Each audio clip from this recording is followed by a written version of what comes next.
The numbers told the story. They always do.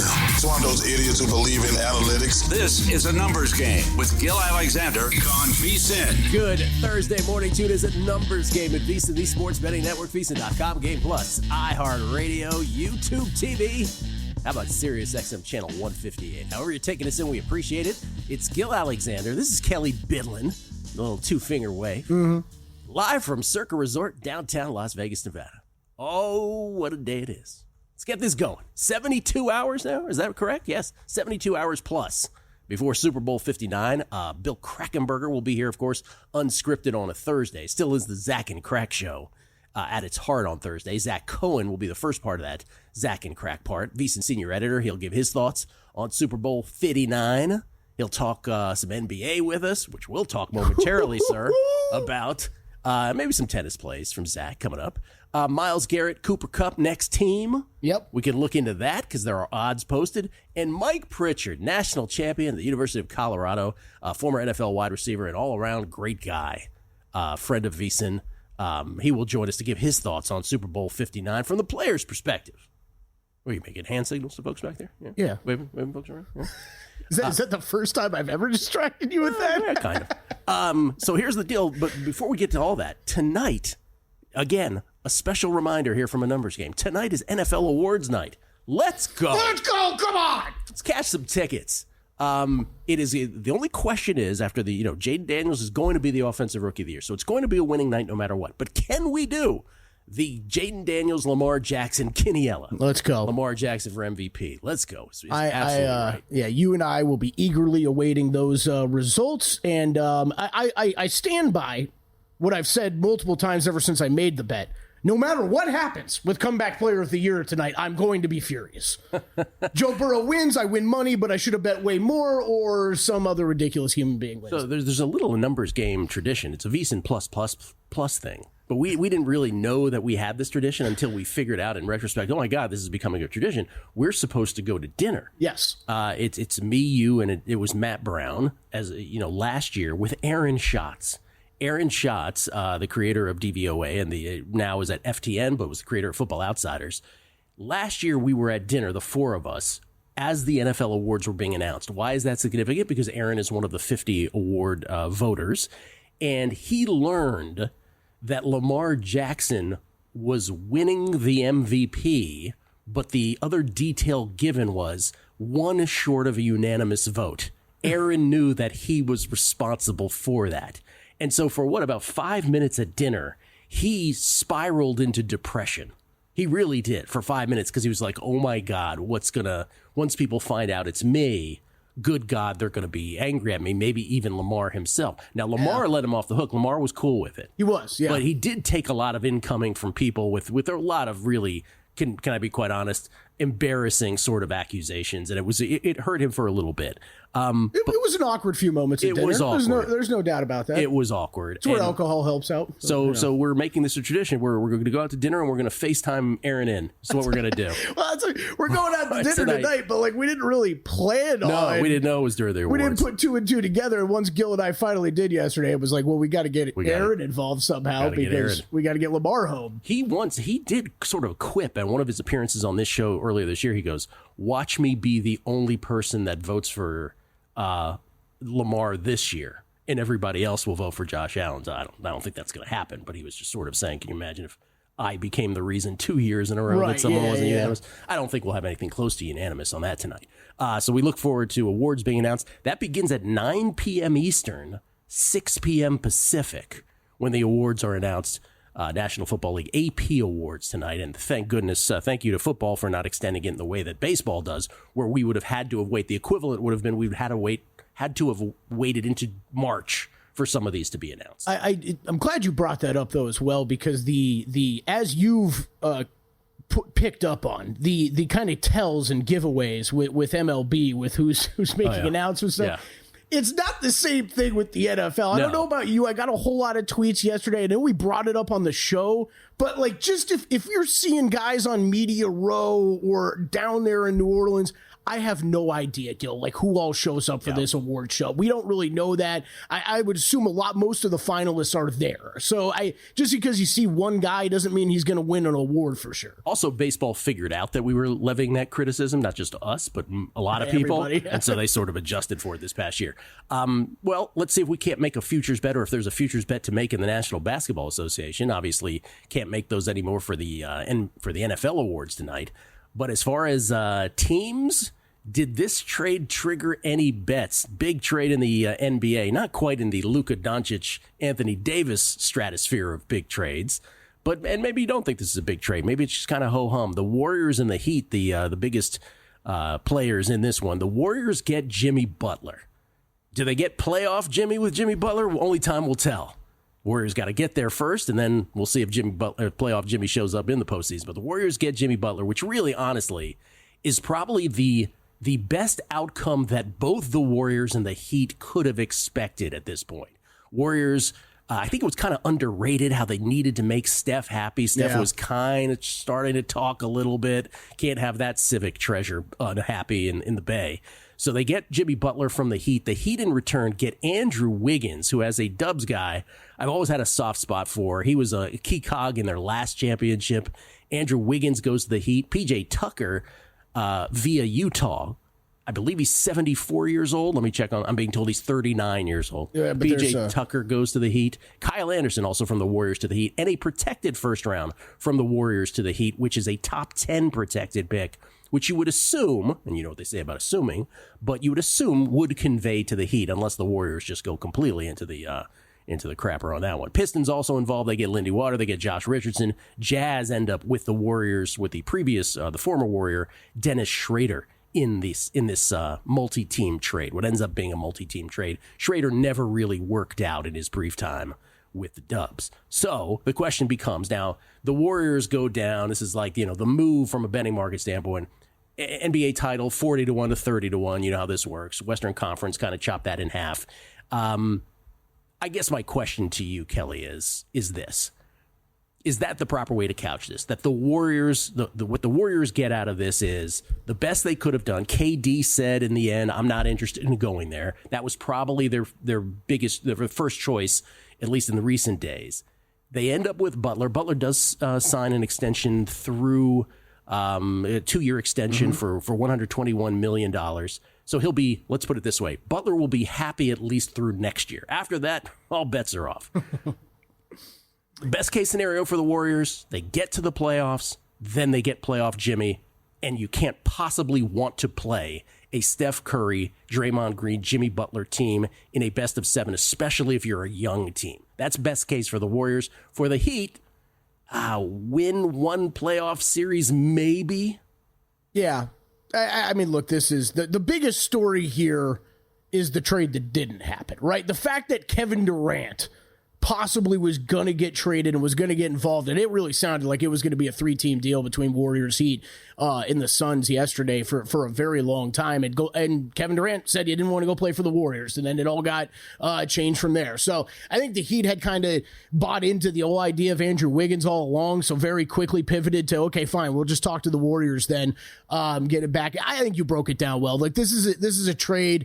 I know if we're going to compare everything to Luka Doncic trade standards these days, nothing moves the needle. Yeah, this is going to be really boring, but this is probably pretty good for both teams. I think it's way more interesting on the Golden State side. Yes, you're going to have Jimmy Butler, Draymond Green out there. I mean, just from a kind of comical side of it, like, are those two going to be best friends and bash brothers from like the Mighty Ducks, or are they going to kill each other within a month? I don't know. Like that could happen. But like you said, you get into the playoffs, the veterans they have on that team mixed with some of the youth, with the young talent, that could be a tough out in the Western Conference. And for the Heat, you had to move on. You didn't get garbage back. You got something back for Jimmy Butler. The Heat achieved their biggest thing, which is no contracts taken on beyond next year. Correct, and they got a first-round pick back. That's right. Yeah. So, because they want a clean slate for a big free agent after next season. Mm-hmm. That's their biggest thing. Mm-hmm. I do think, and then this is the Bay Area part of me talking, I would offer for sure to an extent. But it is, with the exception of the Thunder, because I think the Thunder's talent, especially if you get Chet back right, I think the Thunder's talent is so overwhelming that this might not matter. But maybe, I don't know, maybe if it got to that, it would be amazing. But I do think that if the Warriors got in, and by the way, the Warriors, the Suns, all these teams like are in a play-in situation right at this moment, betting odds aside. But if the Warriors got in, if you're Houston, if you're Memphis, do you really want to play that team? No, not at all. Hells no. Like, that team would be terrifying at that point. Because we've seen it so many times. I mean, can you think of 3 better basketball minds than Butler, Draymond, and Steph on a court at the same time? And that's what, I mean, that's for everybody wants to bring up Jimmy Butler and bad, horrible stats this year. I mean, some of the worst of his career and everything like that. I think he's a perfect fit for how Steve Kerr has always wanted to run that offense. And it requires a lot of cerebral basketball players like a Jimmy Butler, who is a genius on a basketball court and is going to fit into that very well. Well, I think the biggest thing is, when Steph is not on the court. When Steph is on the court, the Warriors are still a great offensive team. As soon as Steph gets on the bench, they crater. Mm-hmm. And so now you have the option of having this totally different look with Jimmy Butler as the focal point. This is just me talking. I don't know what they're thinking. But that, to me, is also the sneaky thing here of this, where it's like, oh, now we have this team. This is an odd Warriors look. Yeah, you're probably right. You probably are going to see a lot of Jimmy on there when Steph is off the court. I expect the Warriors aren't done today either. I think they do want to add a little bit more shooting. It might be a small trade or two, but they need a little bit more shooting with Jimmy Butler and Draymond Green on that roster. I haven't made a bet here on the Warriors in any way, but it's awfully tempting. I think I'm getting close to one in the West on a different team, Gil. And Zach Cohen, I think, has something to say about it too. Good tease. Zach Cohen on the other side. Man, but it's like a playoff series bet on the Warriors. I would love to see what those prices are going to be. Zach's on the other side. That's next. Super Bowl as well.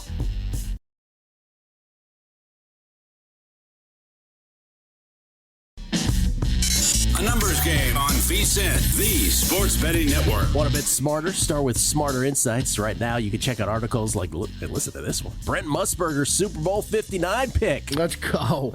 Super Bowl licks pick from The Godfather, Brent Musburger. Steve Makinen's Super Bowl analytics report. That is always fascinating when Makinen jumps in with that.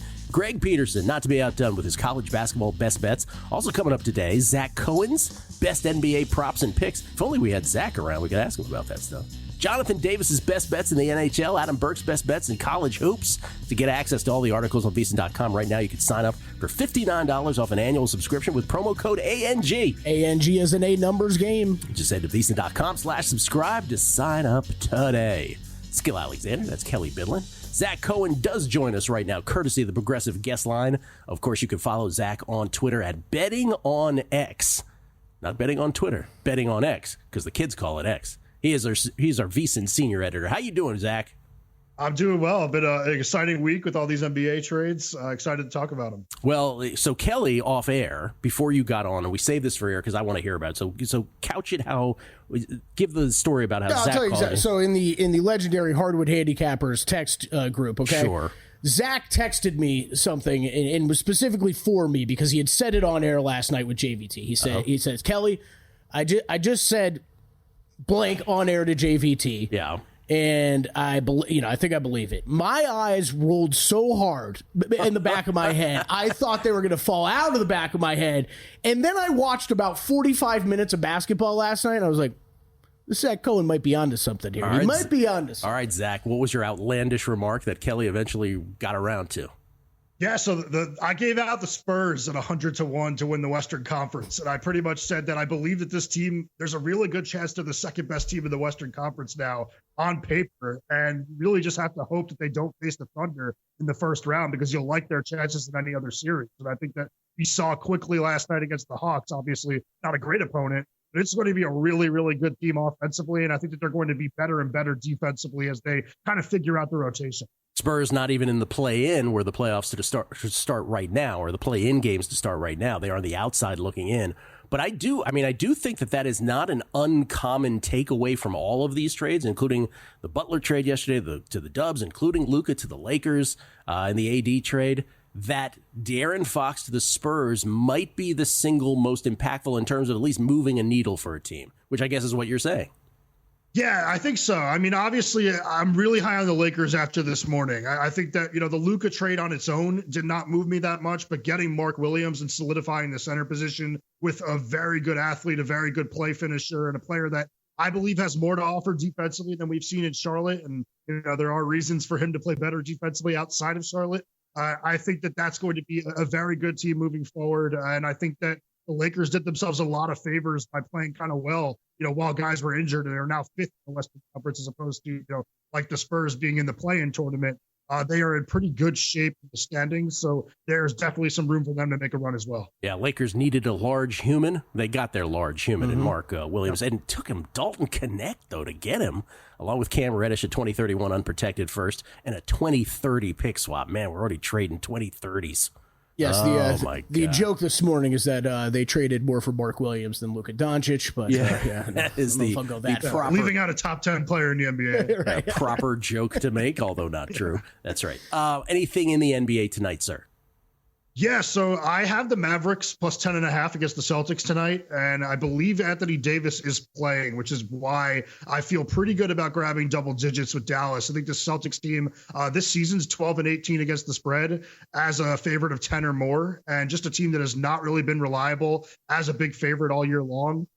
Dallas might not have PJ Washington again. I actually believe that might be confirmed, but this is still a team that I think is going to be very good defensively. I think they're going to be able to slow down the Celtics a bit, and offensively, we'll see what it looks like. But I thought that Max Christie played really well in his Mavericks debut. I think he's a really good spot-up shooter. Putting him and Clay next to Kyrie is going to do some good things for them on the offensive end of the floor. And yeah, I just think it's going to be a closer game than double digits. Anything in tennis real quick before we get to the Super Bowl?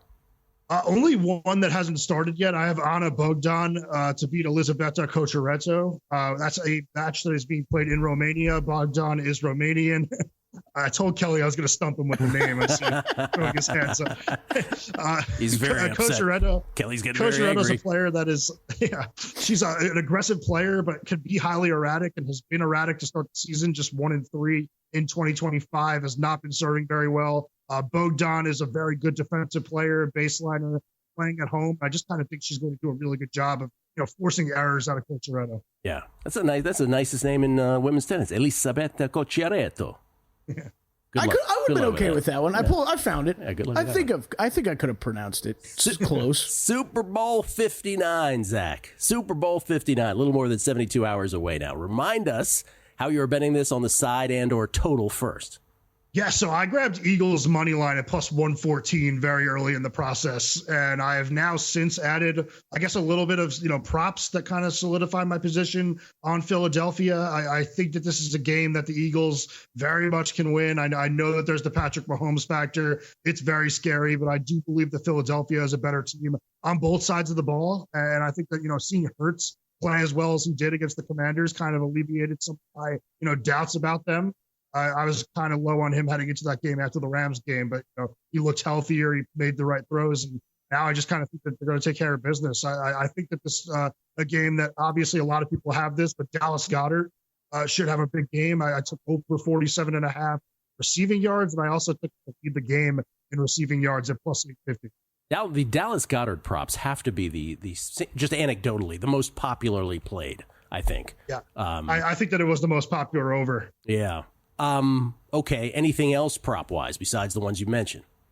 Yeah, so I added Jahan Dotson to have over 0.5 receptions after reading Bill's VSiN Daily newsletter submission. I thought that guy made a really good case. If you have not subscribed to the newsletter, it's free. You should definitely do so. I also took Patrick Mahomes to throw an interception at plus 104. I believe that this Eagles secondary has started to make some real strides. They have 4 takeaways in the postseason, and that's been a big part of my handicap is that group of corners has just been so good over the last 8 or 9 weeks that I think that they're going to make some plays in this game. I asked this yesterday of Matt Brown when he was in studio. I'm just curious. It's more of a sports talky question, but I am always curious about like historical perspective on this. The Patriots obviously won 6 Super Bowls. Tom Brady himself 7, but Patriots won 6 of these. This would be the Chiefs' 4th victory, 5th appearance, 4th victory with Patrick Mahomes. Most famously, it would be their 3rd straight, and no team has ever won 3 in a row. It's only the 4th team ever in the Super Bowl era to get to 3 Super Bowls in a row. But this would be the first team to ever win 3 in a row. If the Chiefs do win this, Does that 3 in a row trump everything to you? I think so. And I think it would go a really long way in making Mahomes potentially the greatest quarterback of all time, unless we see like a Russell Wilson drop off where you go from a legend to a player that's not even in the Hall of Fame. But I think that what we've seen out of Mahomes with the supporting cast that he's had that has gotten weaker and weaker by the year, it would definitely solidify him as an all-time great, which we already know he is, but I think it put him on Brady's territory. And yeah, I think the 3 in a row, given what we've seen, the teams that they've had to play, I think, these 49ers teams have been awesome. I think that it was very, very impressive. Yeah, the only other thing, and not to recycle this question also from our talk with Matt yesterday, but it does, for everybody who has the Eagles, and really just from our guests this week, and I'm going to say it's a reflection of network-wide, this seems very evenly split on which way people are going here between the Eagles and Chiefs, and the spread reflects that it ought to be that way. But to those who have the Eagles, who make great cases, by the way, I'm not in any way disparaging it. I'm on the Chiefs side, but I totally get the Eagles standpoint. I'm even the one that says that even though I have the Chiefs, I think a more likelier blowout is the Eagles authoring that blowout. However, I find this part fascinating, which is, we learned the lesson last year that no matter how good the Ravens or the Niners were, right? Aaron Schatz had them 2 of the best 10 teams of all time DVOA back since 1979. That if Mahomes somehow wins this again, what is the degree of self-loathing of Eagles backers here? Like, to the point where how many times do you have to see it before it finally gets into your skull kind of thing? Do you think about that at all? I know that if I lose this, I'm just going to feel like whatever, it's my fault. I mean, I last year I ended up making the right decision and backing the Chiefs over the 49ers. The reason I went to the Eagles this year is I just think that they're a little bit better than that 49ers team was. And I think the Chiefs are a little bit worse. Honestly, I think that Saquon Barkley drop on 4th and 5 early in the season, I think we've been having really different conversations about this Philadelphia team in a lot of different ways. I think that Sirianni would have been Coach of the Year candidate. I think that we would have looked at the Eagles as a favorite all year long over the Lions. I just think this is a very, very good team. I'm happy to say I'm wrong if I lose it, but I do think that they are the better football team. By the way, I mean, I should say this, and I want to be fair to Eagles, not only backers, but fans and those who have Eagles and futures. If they win, it's 2 Super Bowls in 3 years and a Super Bowl title, and they have to, you have to start thinking about the Eagles in a different realm for sure at that point. So I don't want to take that away from them. I think this is fascinating from every perspective, and if it's in the middle of a window on a regular NFL week, I don't know if any of us play it, but it is the Super Bowl, so we all are in multiple ways. Zach, always appreciate it. Spurs 100-1 to win the West, correct? From Zach Cohn. Yep, to win the West. Yeah, he didn't get that crazy. He got crazy to a point. We'll come back. Myles Garrett, Cooper Kupp. Where are they going to end up next? You can bet on it. It's a numbers game at VSiN.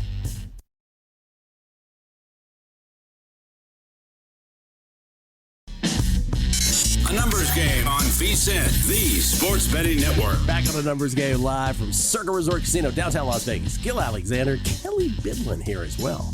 Talking Super Bowl 59. We get tweets at Beating the Book. Michael Burns about the thing about the person who calls and doesn't interrupt their day but interrupts yours. He just says, "Don't answer the phone," in capitals. He said at me. No. So here's the thing. I will ignore the calls, especially when it's 1 or 2 people that I know do this all the time. Right. I'll ignore it, but then you get the text a day or 2 later where it's like, "Oh, I guess what? You're too big time to call me. It's only me that ever calls you." Yeah.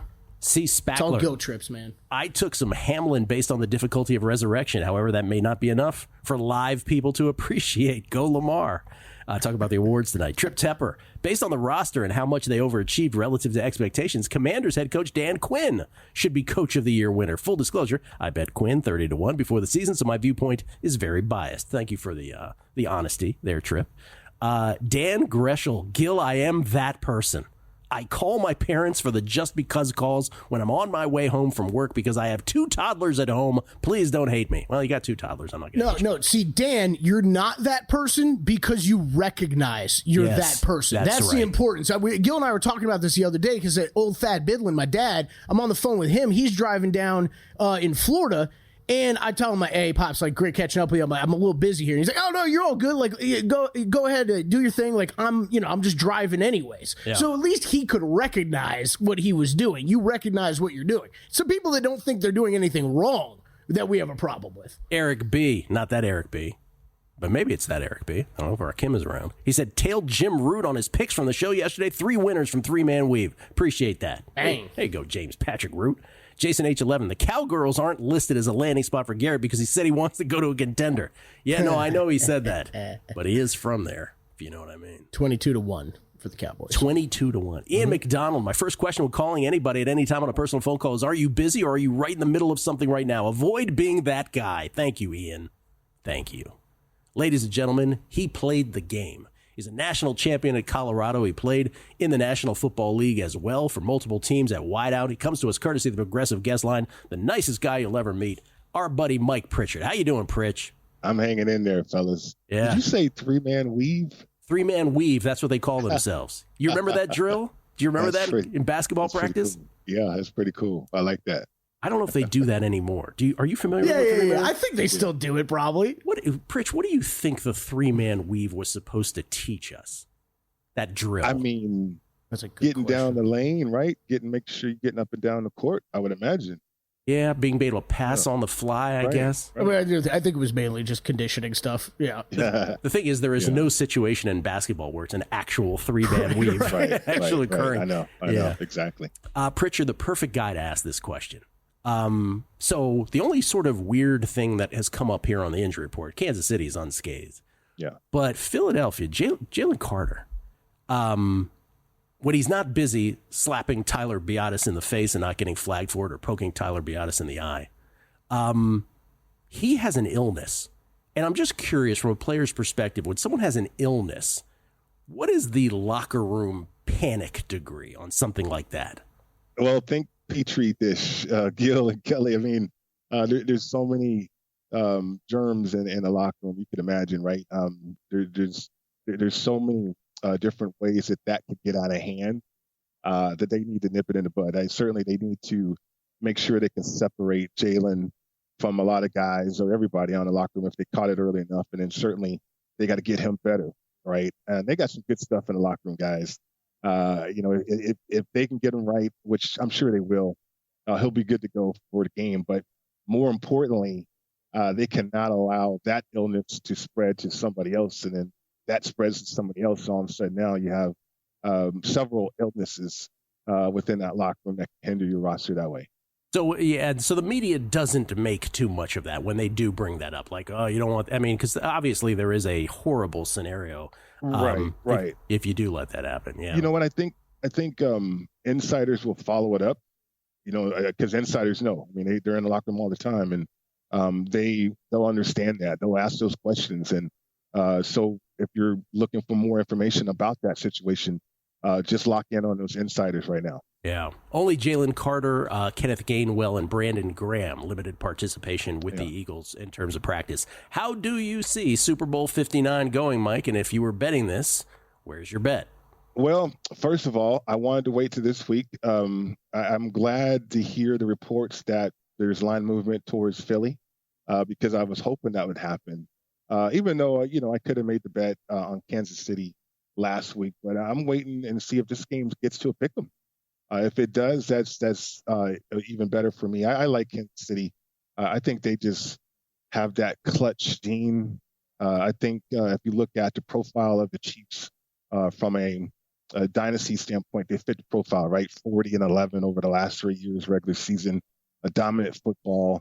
They got that it factor at quarterback. They got that one unicorn guy at quarterback.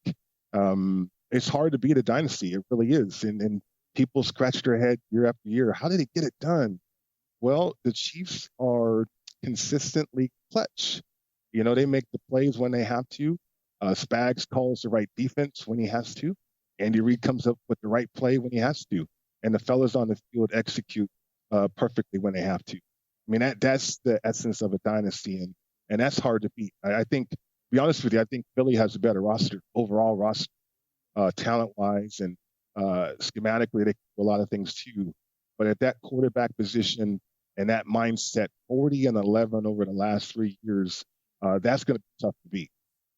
If I said to you, so not if I said to you, but at the end of the game, if the Chiefs won because this happened, or the Eagles won because this happened, fill in those blanks for us, if you would.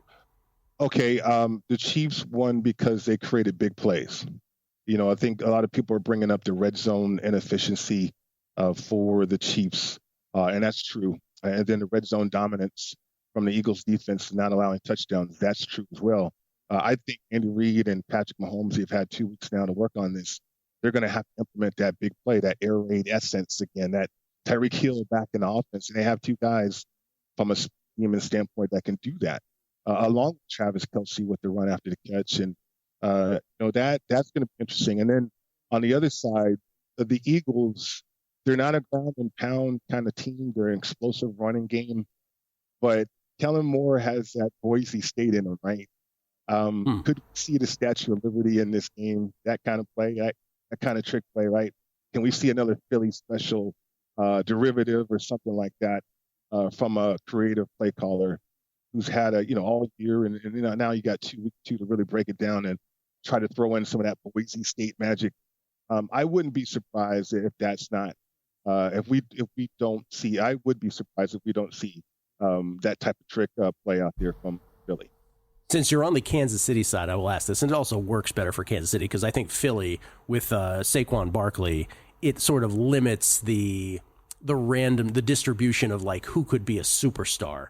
But on the Kansas City side, beyond Mahomes, there's so many different options, right? Of someone who's going to step up in a way. Like it wouldn't surprise any of us. Oh, Justin Watson had an amazing game. Oh, D-Hop had an amazing game.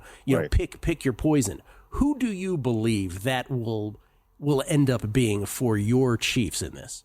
Well, I got a prop on him. It's Juju Smith-Schuster. He's plus 500 anytime touchdown.